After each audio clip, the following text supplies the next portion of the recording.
ও এই লুকটাও বাকি ছিল।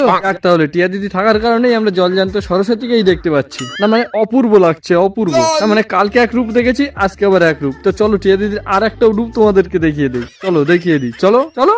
রান্না হচ্ছে মুরগির ছাল, মুরগির ঠ্যাং স্পেশাল। যেটা পারবে না সেটা কেন করবে? না মানে আমার কাছে একটাই প্রশ্ন, যেটা পারবে না সেটা তুমি কেন করবে? দেখো এরকম দেব দেবীর রূপ ধারণ করতে গেলে তোমাকে আগে শুদ্ধ থাকতে হবে, মন তো পবিত্র রাখতে হবে, নিজেকে আগে শুদ্ধ থাকতে হবে। বাট তোমরা তো দেহ অপবিত্র করে ফেলছো, যেটাই পাচ্ছ সেটাই খাচ্ছ। ঠিক আছে খাও, আর মানুষের সাথে এরকম রং তামাশা করো। এখনকার তো সব ছেড়ে বড় ব্যবসা ধর্ম নিয়ে ব্যবসা, যেটা সব ছেড়ে বেশি তোমরাই করছো। মুরগির ছাল, মুরগির ঠ্যাং স্পেশাল। বন্ধুগণ এদের কনসেপ্ট কিন্তু একটাই, ঝাল খাবে চ্যানেল গ্রো করবে। তো তোমরা যদি মনে করো তোমাদের চ্যানেল গ্রো হচ্ছে না, তো ঝাল সিদ্ধ করো, খোলা ছাড়াও খাও, দেখবে আস্তে আস্তে চ্যানেলও গ্রো হয়ে যাচ্ছে। কোনো ব্যাপার না, একদম সিম্পল ব্যাপার। তো যখনই দেখবে টিয়া দিদিদের ভিডিও চলছে না, তখনই দেখতে পাবে এরকম কন্টেন্ট। তো ভাবা ভাবির কিচ্ছু নেই, ঝাল খাও, চ্যানেল গ্রো করো। হ্যাঁ।